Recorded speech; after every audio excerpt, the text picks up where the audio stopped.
1 October पासून दैनंदिन जीवनाशी संबंधित अनेक मोठे बदल हे लागू होणार आहेत। आधार कार्ड व्हेरीफाय असेल तरच पहिल्या 15 मिनिटांमध्ये रेल्वे तिकीट बुक होईल।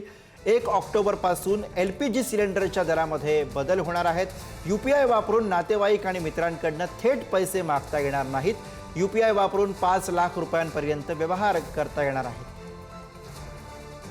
तर कोणकोणते बदल होत आहेत आपण ग्राफिक्सच्या माध्यमातून पाहूयात। 1 ऑक्टोबर पासून रेल्वे प्रवाशांसाठी एक नवीन नियम आता लागू होतो आहे।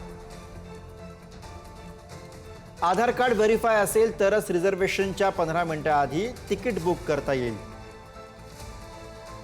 UPI वापरून नातेवाईक आणि मित्रांकडून थेट पैसे मागता येणार नाहीत। UPI वापरून एका वेळी 1 लाखांऐवजी आता 5 लाखांपर्यंतचे व्यवहार करता येतील। सर्व ऑनलाईन गेमिंग प्लॅटफॉर्म्सना आता मॅटीकडनं वैध परवाना घेणं बंधनकारक असेल।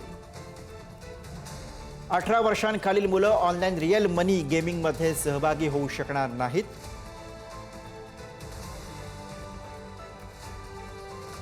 पोस्टल सेवेच्या स्पीड पोस्टच्या किमतीमध्ये बदल करण्यात येतील। OTP आधारित delivery, real time tracking, online booking आणि SMS चा यामध्ये समावेश असेल।